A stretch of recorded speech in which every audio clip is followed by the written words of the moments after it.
नमस्कार, स्वागत है आप सभी का। मैं हूं आपके साथ कुमार कुणाल धीरज। जम्मू कश्मीर के पहलगाम में हुए आतंकी हमले के बाद केंद्र सरकार लगातार एक्शन मोड में नजर आ रही है। पाकिस्तान पर कई तरह की पाबंदियां लगाने के बाद अब मंगलवार को आगे की रणनीति के लिए प्रधानमंत्री नरेंद्र मोदी की अध्यक्षता में एक उच्च स्तरीय बैठक बुलाई गई। करीब 1.5 घंटे चली इस बैठक में रक्षा मंत्री राजनाथ सिंह, राष्ट्रीय सुरक्षा सलाहकार अजीत डोभाल और chief of defence staff general Anil Chauhan शामिल हुए। बैठक में थल सेना अध्यक्ष जनरल उपेंद्र द्विवेदी और नौसेना प्रमुख एडमिरल दिनेश के त्रिपाठी भी मौजूद थे। इस महत्वपूर्ण बैठक में पहलगाम हमले के बाद की सुरक्षा स्थिति, आतंकियों के खिलाफ चल रहे ऑपरेशनों और भविष्य की रणनीति पर गहन विचार विमर्श किया गया। जानकारी के मुताबिक प्रधानमंत्री आवास पर हुई इस बैठक में हमले की परिस्थितियों, सुरक्षा बलों की कार्रवाई और आगे की रणनीति पर विस्तार से चर्चा हुई है। सूत्रों के अनुसार प्रधानमंत्री ने पहलगाम हमले के दोषियों के खिलाफ कड़ी कार्रवाई के निर्देश दिए। सरकार के सूत्रों के मुताबिक बैठक में प्रधानमंत्री ने कहा कि आतंकवाद को करारा झटका देना हमारा राष्ट्रीय संकल्प है। प्रधानमंत्री ने भारतीय सशस्त्र बलों की पेशेवर क्षमताओं में पूर्ण विश्वास और भरोसा जताया। प्रधानमंत्री ने कहा कि उन्हें हमारी प्रतिक्रिया के तरीके, लक्ष्य और समय पर निर्णय लेने की पूरी परिचालन स्वतंत्रता है। उन्होंने यह भी सुनिश्चित करने को कहा कि अमरनाथ यात्रा और अन्य नागरिक गतिविधियों की सुरक्षा में कोई चूक न हो। वहीं कल फिर पीएम मोदी के साथ सीसीएस की बैठक होने वाली है।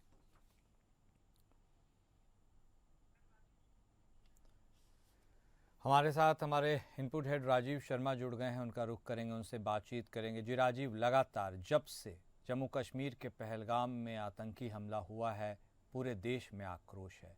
हर कोई यह सोच रहा है, समझ रहा है और यह जानने की भी कोशिश कर रहा है कि वो वक्त कब आएगा जब भारत अपने तरीके से बदला लेगा। कई बैठकें हो रही हैं, बैठकों का निष्कर्ष क्या निकल रहा है, इसके ऊपर भी लोगों के मन में विचार है। आप केंद्र सरकार की इन तमाम समीक्षात्मक बैठकों को लेकर क्या देखते हैं और समझते हैं?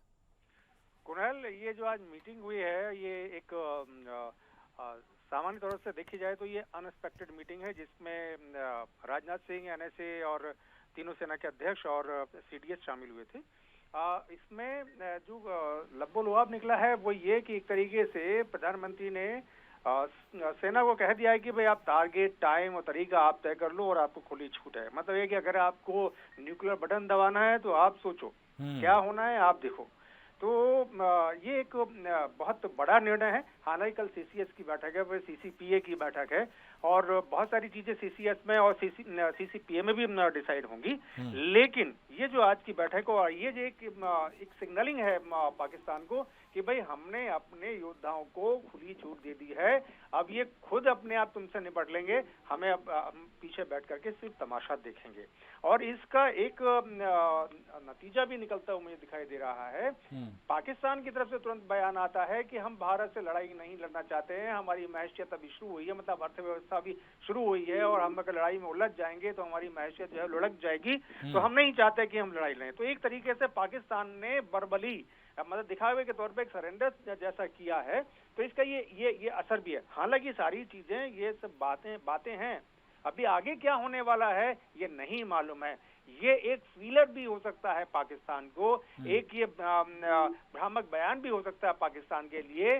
दूसरी बात यह है कि हो सकता है कि रात में कुछ ऐसा घटित हो जाए कि सुबह को सीसीएस की बैठक में उस पर चर्चा हो या सीसीपीए में उस पर चर्चा हो। तो प्रधानमंत्री कब क्या करने जा रहे हैं, वो उनका अगला कदम क्या होगा, ये तो उनके अलावा कोई दूसरा भी नहीं जानता है। तो अब आगे क्या होगा या क्या वो निर्देश दे चुके हैं या देने वाले हैं, ये आने वाले समय में ही पता चलेगा। लेकिन पाकिस्तान की हवा जरूर खराब है। उनका एक आज जेट क्रैश होने की बात आई थी, जब उनका वो चल रहा है ना, जो उनका एयर ड्रिल चल रही है जी, तो उस एयर ड्रिल के दौरान एक उनका फाइटर जेट वो क्रैश हो गया। उसके भी विजुअल्स वगैरह सारे सोशल मीडिया पर आए हैं। तो उसको लेकर के लग रहा है कि पाकिस्तान फंस गया है भारत से इस तरीके से पंगा लेकर के। हालांकि उसने फॉर्मेशन बहुत कर रखी है, लेकिन वो फॉर्मेशन काम की दिखाई नहीं देती। जी Rajiv, chief of defence staff और सुरक्षा प्रमुखों के साथ, रक्षा प्रमुखों के साथ आज इस बैठक के ठीक एक दिन बाद सीसीएस की अहम बैठक, आप इस स्ट्रैटेजिकली इस मूव को कैसे देख रहे हैं? देखिए, अगर आप मुझसे पूछते तो मुझे तो लगता है कि भी रात के लिए कुछ तय हो गया है और जो हाँ। सुबह होगा उस पर चर्चा होगी। लेकिन ये मेरा मानना है, ये कहीं से या सूत्रों से या किसी से मिली हुई खबर नहीं है। हम्म। ये मेरा आकलन हो सकता है या मेरा आकलन गलत भी हो सकता है, लेकिन हम्म। ये है कि भाई कल सीसीएस की बैठक है, 8 दिन में दूसरी बार सीसीएस की बैठक हो रही है, तो दूसरी सीसीएस बैठक की ऐसी कौन सी जरूरत पड़ गई है? अच्छा, फिर अगर सीसीएस की बैठक है तो इससे पहले ये आप डिफेंस ऑफ स्टाफ के सीडीएस के साथ में, आप जो तीनों सेना अध्यक्ष के साथ में, रक्षा मंत्री के साथ में और एनएसए के साथ में कर क्या रहे हैं? आज क्यों कर रहे हैं ये? तो बहुत सारे हैं, लेकिन ये सब किंतु परंतु के साथ में कुणाल। ठीक, बहुत धन्यवाद राजीव आपका हमारे साथ जुड़ने के लिए, विस्तार से बातचीत करने के लिए।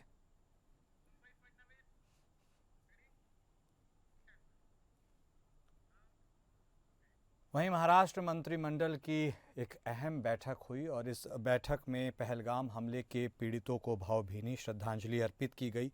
मुख्यमंत्री देवेंद्र फडणवीस ने महाराष्ट्र में मृतकों के परिवारों को 50 लाख रुपए की आर्थिक सहायता देने की घोषणा की है। राज्य सरकार इन परिवारों की शिक्षा और रोजगार पर ध्यान देगी। मुख्यमंत्री देवेंद्र फडणवीस ने कैबिनेट बैठक में जगदाले परिवार की बेटी को सरकारी नौकरी देने के फैसले की घोषणा की। 22 अप्रैल 2025 को जम्मू कश्मीर के पहलगाम के बैसारन घाटी में हुए आतंकी हमले में महाराष्ट्र के 6 नागरिकों की दुखद मृत्यु हुई। यह हमला हाल के वर्षों में सबसे भीषण नागरिक हत्याकांडों में से एक था, जिसमें कुल 26 लोग मारे गए। महाराष्ट्र सरकार का यह बेहद बड़ा फैसला, जहां पहलगाम हमले में मारे गए लोगों के परिवारों को नौकरी भी मिलेगी और राशि भी। हमारे साथ हमारे संवाददाता सरबजीत सोनी भी जुड़ गए हैं, उनसे बातचीत करेंगे।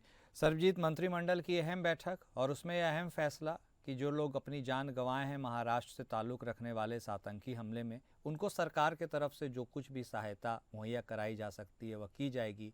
इस मंत्रिमंडल बैठक में क्या कुछ निकल कर सामने आया, किन किन मुद्दों पर बात हुई और क्या फैसला हुआ? जिस तरह से आज मंत्रिमंडल का बैठक किया गया था, बैठक में एक अहम फैसला जो लिया गया है जम्मू कश्मीर में जो पहलगाम में जो हमला हुआ था, जिसमें महाराष्ट्र के 6 लोग जिसमें मृतक हुए थे, जिसको देखते हुए उन्हें 50 लाख रुपए की जो आर्थिक मदद और जो उनके जो फैमिली में जो स्टडी को लेकर भी उनको जो है वो भारत सरकार हेल्प करेगी। और वहीं सरकारी नौकरी की जो है, जो जिनके घर पे कोई कमाने वाला नहीं है, उन्हें सरकारी नौकरी एक मेंबर को दिया जाएगा। तो कई बड़ा फैसला जो है महाराष्ट्र सरकार की तरफ से ये लिया गया है। इस फैसले में बैठक में सभी से मंजूरी ली गई और आर्थिक मदद देने की बात कही गई है।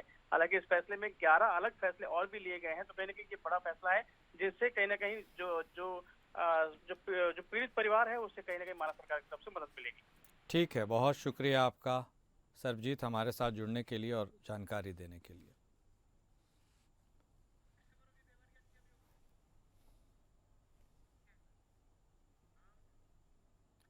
उत्तर प्रदेश के मुख्यमंत्री योगी आदित्यनाथ आज देवरिया पहुंचे, जहां उन्होंने 676 करोड़ रुपए से अधिक की परियोजनाओं का लोकार्पण और शिलान्यास किया। इस दौरान एक विशाल जनसभा को संबोधित करते हुए उन्होंने सपा सरकार पर जमकर निशाना साधा और अपनी सरकार की उपलब्धियों का बखान किया। देवरिया में मुख्यमंत्री आदित्यनाथ का जोरदार स्वागत हुआ। लाखों की भीड़ के बीच सीएम योगी ने 676 करोड़ रुपए की विकास परियोजनाओं का लोकार्पण और शिलान्यास किया।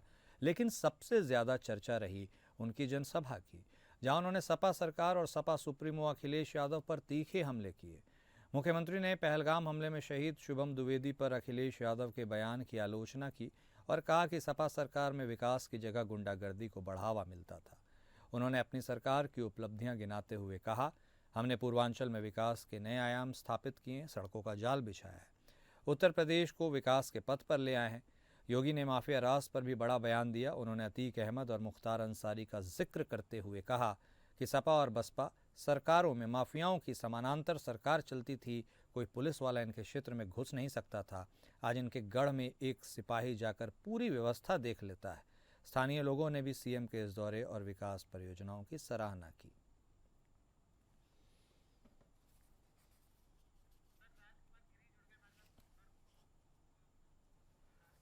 हमारे साथ हमारे संवाददाता राजकुमार गिरी भी जुड़ गए हैं, इस खबर पर उनसे बातचीत करेंगे। राजकुमार, मुख्यमंत्री योगी आदित्यनाथ का ये बेहद अहम दौरा आज देवरिया का, और इस दौरे के माध्यम से उन्होंने अपने विरोधियों पर भी जमकर प्रहार किया है।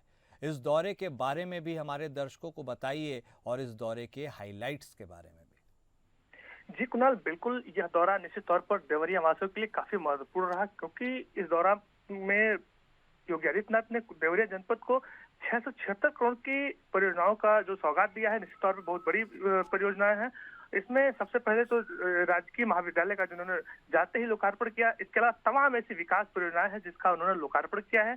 लेकिन इसके बाद से वो लगातार विपक्ष पर हमलावर रहे। सबसे पहले तो पहलगाम में जो आतंकी हमला हुआ है उसको लेकर पाकिस्तान को करारा जवाब देने की बात कहा कि मोदी सरकार इसके लिए पूरी तरीके से जवाब देगी। वहीं दूसरी तरफ उन्होंने समाजवादी पार्टी के जो राष्ट्रीय प्रवक्ता है, जो राष्ट्रीय महासचिव हैं, उन पर भी निशाना साधा। उन्होंने कहा कि लगता नहीं है कि ये सपा के हैं या फिर पाकिस्तान के प्रवक्ता। निश्चित तौर पर कई ऐसे बयान जो कि चर्चा का विषय रहे और इसके बाद वो करीब आधा घंटा लेट पहुंचे थे। देवरिया के मड़िया पार में यह कार्यक्रम था। इनके पहुंचने के बाद कृषि मंत्री सूर्य प्रताप शाही ने उनका स्वागत किया था। इसके अलावा दयाशंकर सिंह जी उनके मंत्री हैं, वो भी मौके पर मौजूद थे। काफी भीड़ रहा, जनसभा को लोगों ने खूब इनका मुख्यमंत्री का स्वागत किया। और निश्चित तौर पर यह जो दौरा है ये काफी महत्वपूर्ण है, चाहे हम बात करें विकास की और हम चाहे बात करें आगामी समय होने वाले चुनाव को लेकर। जी कुणाल। राजकुमार, लेकिन विकास परियोजनाओं का भी उल्लेख हुआ है उनके भाषण में और उसके साथ ही उन्होंने साफ तौर पर पहलगाम का जिक्र किया, उसके साथ ही सपा के ऊपर जिक्र किया। तो आप इसे एक पॉलिटिकल अप्रोच के तौर पर भी देख रहे हैं, विकास की गाथा को भी बता रहे हैं और विरोधियों पर हमला भी कर रहे हैं? जी बिल्कुल, निश्चित तौर पर जिस तरह से पहले अपने विकास के जितने भी कार्य हैं उन कार्यों को उन्होंने गिनाया एक एक करके, चाहे वो हम बात करें पूर्वांचल एक्सप्रेसवे की, चाहे हम बात करें पूर्वांचल में इंसेफ्लाइटिस जैसे बीमारियों को दूर भगाने वाली बात हो, या फिर तमाम ऐसे उन्होंने निशाना भी साधा कि यही पूर्वांचल और देवरिया कुशनगर का जो क्षेत्र है, कहीं न कहीं पहले गुंडागर्दी का क्षेत्र था, अब विकास हो रहा है, ऐसा उन्होंने कहा। इसके बाद से उन्होंने विपक्ष पर लगातार हमलावर रहे और कहा कि कहीं न कहीं ये जो चेष्टा कर रहा है समाजवादी पार्टी के लोग और या फिर विपक्ष जो चेष्टा कर रहा है बयानबाजी करने का, ये कहीं न कहीं गलत है। इस पर सबको एकजुट होकर देश का साथ देना चाहिए। निश्चित तौर पर यह जो बयान है ये कहीं न कहीं एक बड़ा बयान है, जिसके बाद से इसको लेकर चर्चा भी रही। जी ठीक है, बहुत धन्यवाद राजकुमार आपका हमारे साथ जुड़ने के लिए, विस्तार से बातचीत करने के लिए। वहीं मध्य प्रदेश की डॉक्टर मोहन यादव सरकार की एक अहम कैबिनेट बैठक हुई। सीएम डॉक्टर मोहन यादव की अध्यक्षता में हुई कैबिनेट बैठक में कई अहम प्रस्तावों पर मुहर लगाई गई। नई ट्रांसफ़र पॉलिसी बनाई गई है। वहीं विभाग अपनी अलग से ट्रांसफ़र नीति बनाना चाहें तो बना सकते हैं। मंत्री कैलाश विजयवर्गीय ने कैबिनेट में हुए फैसलों के बारे में जानकारी दी। उन्होंने बताया कि मुरैना के आसपास 3000 मेगावाट का सोलर प्लांट बनाया जाएगा। कैबिनेट ने तबादला नीति में जो प्रस्ताव तय किए गए हैं उसके अनुसार मंत्री और प्रभारी मंत्री तबादले कर सकेंगे। इसके लिए विभागों में पदवार तबादलों का प्रतिशत भी तय किया गया है। मंत्री विजयवर्गीय ने कहा कि ग्रीन एनर्जी पर फोकस मोहन सरकार ने किया है, इसलिए एमपी और यूपी सरकार की बिजली डिमांड को ध्यान रखते हुए प्लान तैयार किया गया है। केंद्र सरकार की यूनिफाइड पेंशन योजना के लिए 6 अधिकारियों की कमेटी बनी है। यह कमेटी कर्मचारियों के लिए वैकल्पिक रूप पेंशन स्कीम का प्रस्ताव तैयार करेंगी। इस कमेटी में अशोक बंडवाल, मनीष रस्तोगी, लोकेश जाटव, तन्वी सुंदरियाल, अजय कटसेरिया, जेके शर्मा शामिल हैं। कमेटी भारत की गाइडलाइन का अध्ययन कर रिपोर्ट देगी। भारत सरकार की गाइडलाइन के आधार पर यह कमेटी बनाई गई है। हमारे साथ हमारे संवाददाता संतोष सिंह भी जुड़ गए हैं, उनका रुख करेंगे। संतोष, बेहद अहम बैठक मोहन कैबिनेट की और चर्चा तो इस बारे में भी हो रही है कि जो नई ट्रांसफ़र पॉलिसी की बात की गई है वो अपने आप में भी खास है, क्योंकि अब मंत्री प्रभारी मंत्री भी अपने हिसाब से तबादले कर सकेंगे।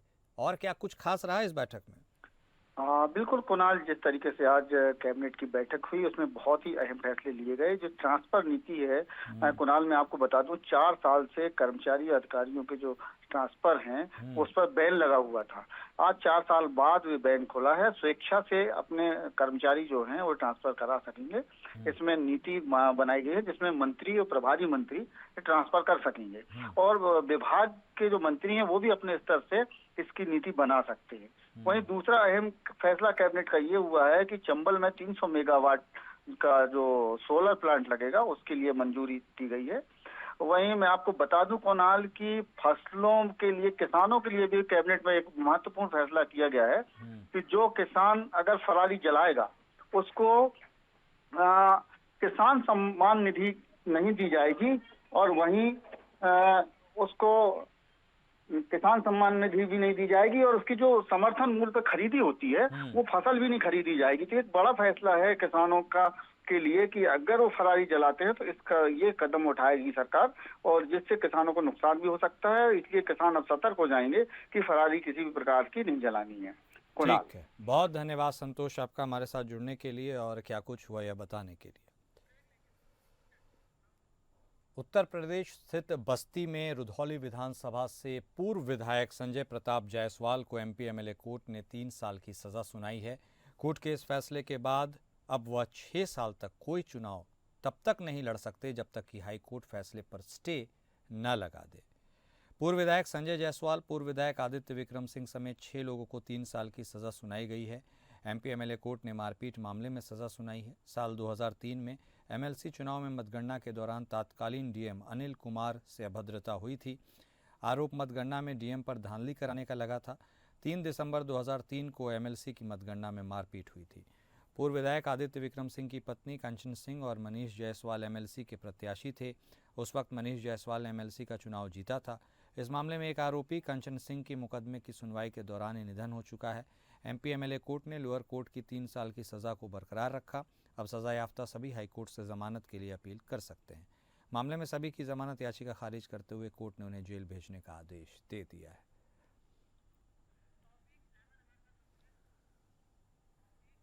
हमारे साथ हमारे संवाददाता तौफीक अहमद जुड़ गए हैं। इस खबर पर उनसे जानकारी लेंगे, बातचीत करेंगे। तौफीक, तो ये बहुत बड़ी खबर है बस्ती से जुड़ी हुई, जहां रुधौली विधानसभा के पूर्व विधायक अब कोई चुनाव ही नहीं लड़ सकेंगे जब तक कि हाईकोर्ट स्टे न लगा दे।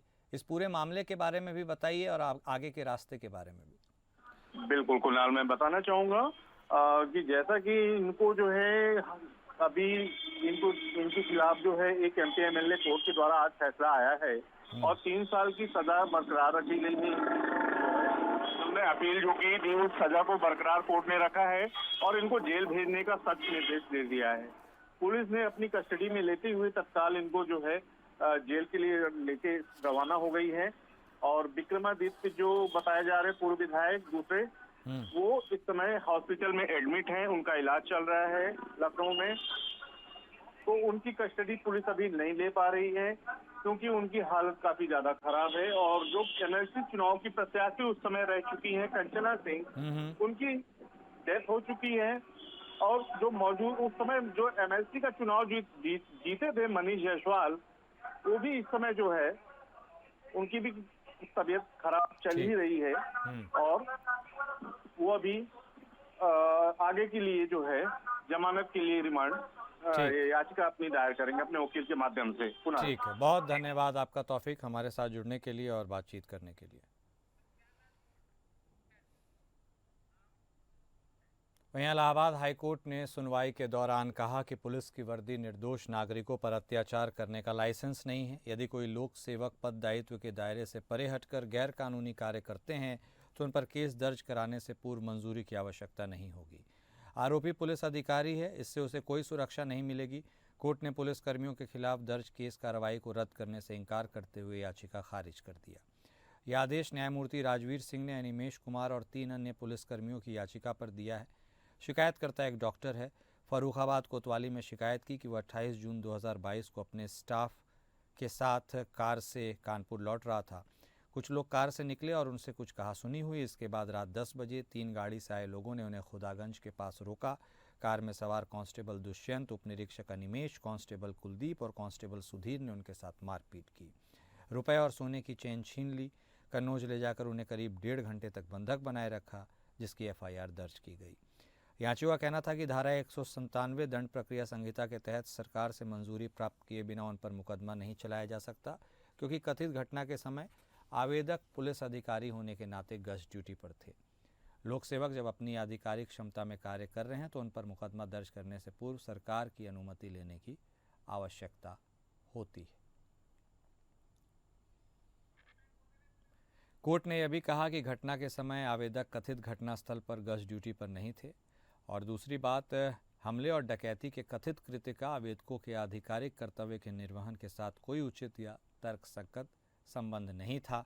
गवाहों के बयान और मेडिकल रिपोर्ट घटना का समर्थन करती है। अपराध पुलिस की ड्यूटी में शामिल नहीं है।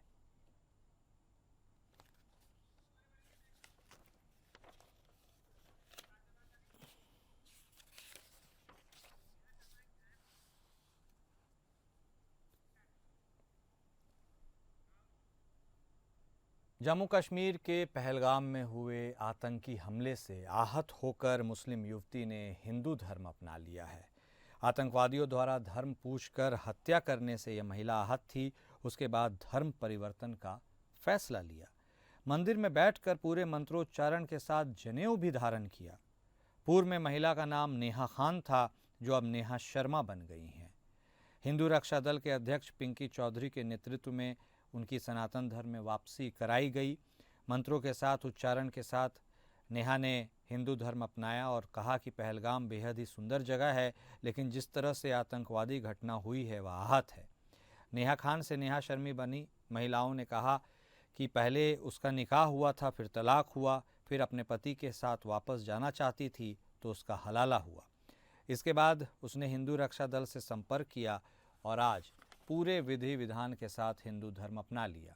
वहीं हिंदू रक्षा दल के राष्ट्रीय अध्यक्ष पिंकी चौधरी ने कहा कि हमारी बेटी है, इसकी हम रक्षा करेंगे।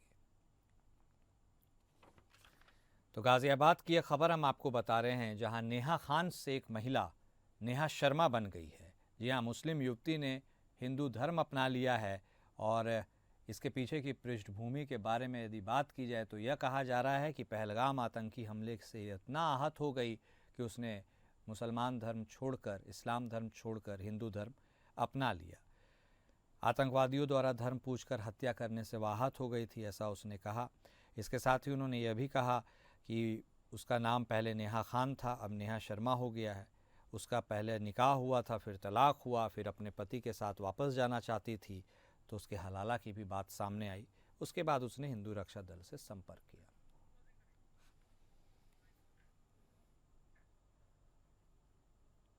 और फिलहाल अभी इस बुलेटिन में बस इतना ही। नमस्कार।